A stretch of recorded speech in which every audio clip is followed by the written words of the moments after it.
రమ్మగారి మర్యాద రామన్న కథ ఏదన్నా చెప్పుకుందాం ఈరోజు. తీర్పు కథలు.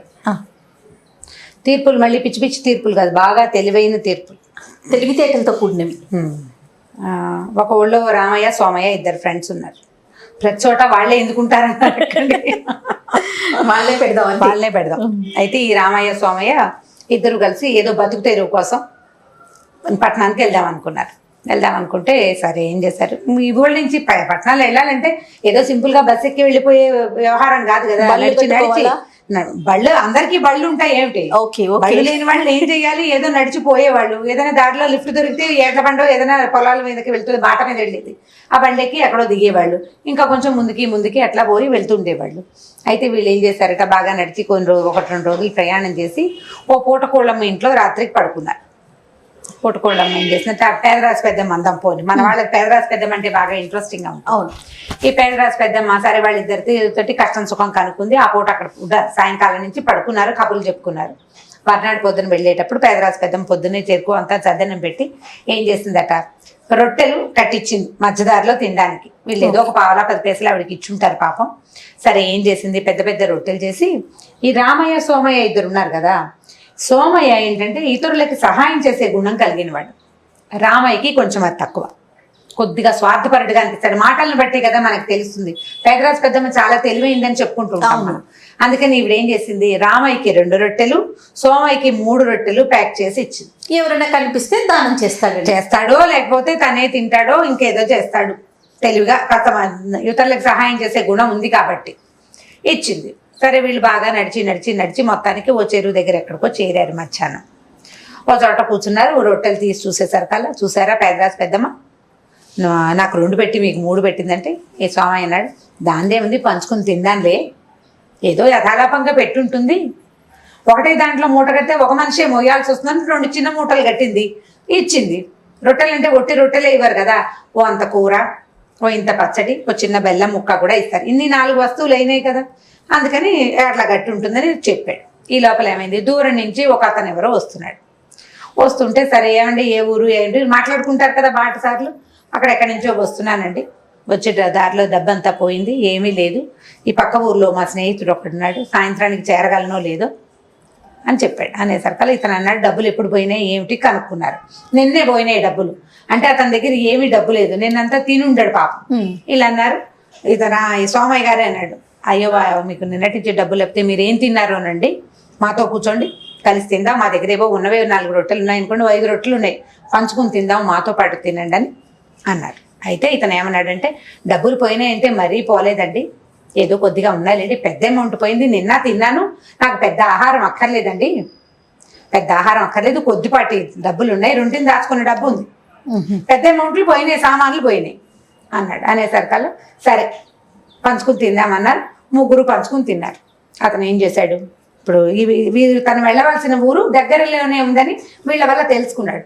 అంటే చీకటి పడకుండానే తను ఆ ఊరికి చేరిపోతాడు. అక్కడ ఒక స్నేహితుడు ఉన్నాడు, తనకు కావాల్సిన సహాయం పూర్తిగా దొరుకుతుంది, రాత్రికి భోజనం దొరికేస్తుంది, తన ఇంటికి వెళ్ళడానికి బండి గిండి కూడా దొరికేస్తాయి, ఫ్రెండ్ ఇంటికి వెళ్ళిపోతాయి. అతను ఏం చేశాడు, రొంటినున్న 5 కాసుల్ని వీళ్ళ చేతిలో పెట్టాడు. బాబు ఇవి ఉంచుకోండి, మీరు పట్టణం వెళ్ళాలి కదా, మీకు కూడా ఆహారానికి ఉండాలి, నాకేం భయం లేదు, మా ఫ్రెండ్ ఊరు పక్కనే కాబట్టి నేను వెళ్ళిపోతాను, ఇంకా నా దగ్గర 1 కాసు ఉందని 5 కాసులు వీళ్ళ చేతిలో పెట్టాడు. అప్పుడు ఏం చేశాడు ఈ సోమయ్య గారు, 2 కాసులు ఎత్తి రామయ్య చేతిలో పెట్టాడు. నీవి 2 రొట్టెలు, నావి 3 రొట్టెలు, నీ 2 రూపాయలు ఇవ్వగో, నా 3 రూపాయలు నేను తీసుకుంటాను అన్నాడు. రామయ్య అన్నాడు, అదేమిటి, సగం పంచుకుని తిన్నాం కదా, నీకు 2.5, మన ఇద్దరికి కలిపి ఆయన 5 రూపాయలు ఇస్తే నీకు 3 నాకు 2 ఎలా వస్తాయి, రావు కదా, పేదరాజు పెద్దమ్మ చేసినట్టు చేయడానికి వీల్లేదు, 2.5 చేయమన్నాడు. అనేసరికల్లా ఈ సోమయ్య గారికి కూడా మంచివాడే కానీ అతను ఒళ్ళు మండింది. ఇదేం మాట, ఆయన ఉచితార్థం ఏదో ఇచ్చాడు, మనం రొట్టెలు అమ్ముకోవాలి, మనకు ఉపయోగపడుతుందని ఇచ్చాడు, నా దగ్గర రొట్టెలు ఎక్కువ ఉన్నాయి. మీ ఇద్దరు వాదించుకున్నారు, వాదన అయ్యింది. మీరు ఎప్పుడంతే మీ ఊళ్ళలో న్యాయాలు ఉండవు, మీకంతా ఇలాగే చేస్తారని వాళ్ళు ఏముంది, ఒక మాట తీయగా మాట కదా, అక్కర్లేని మాటలు చాలా వస్తాయి ఇలా పోట్లాడుకునేటప్పుడు. సరే ఏమైంది, పోట్లాడుకుంటూ ఓ సాయంకాలానికి ఊరు చేరారు. ఒక ఊరు చేరేసరికల్లా ఆ ఊళ్ళో ఒక వాకిట్లో కూర్చుని మళ్ళీ వాదన మొదలుపెట్టేసరికల్లా ఆ ఇంట్లో ఉన్న ఆవిడ బయటకు వచ్చి, ఏమిటి ఆయన వాదించుకుంటున్నారని, ఏదో ఒక లెక్క తెగట్లేదమ్మా అంటే, అదేమిటి ఏ తెగని ఎక్కడా తెగని లెక్కల్ని ఎడతెగని లెక్కల్ని కూడా తీర్చేందుకు రామన్ గారు ఉన్నారండి మా ఊళ్ళో, మర్యాద రామన్న దగ్గరికి వెళ్ళండి, ఆయన క్షణంలో తేల్చేస్తాడు అని చెప్పేసరికల్లా సరే ఏమైంది, మర్యాద రామన్న దగ్గరికి వెళ్ళారు.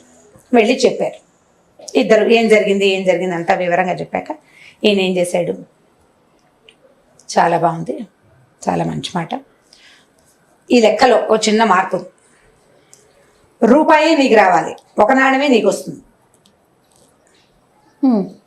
నీకు ఎక్కువ నాణ్యాలు నీకు రావడానికి కుదరదు అనేసరికి అతను ఒప్పుకోరు. అదేంటండి సగం సగం రావాలి, పోనీ నాకు 2 తనకు 3 కాకుండా నాకు 1 రూపాయి ఎందుకు వస్తుంది అని అనేసరికల్లా, కాదు మీరు ఎలా తిన్నారు రొట్టెలు అంటే, ఇప్పుడు మా దగ్గర 5 రొట్టెలు ఉన్నాయి, 5 రొట్టెల్ని ఒక్కోదాన్ని 3 ముక్కలు చొప్పున చేసుకున్నారు, 15 అయినాయి. ఎలా పంచుకుని తిన్నారు, తలా ఒక 5 తిన్నారు కదా, తలా ఒక 5 తింటే ఇప్పుడు నీ 2 రొట్టెల్ని ముక్కలు చేస్తే ఎన్ని ముక్కలు అయినాయి, 3 చొప్పున 6 ముక్కలు అయినాయి.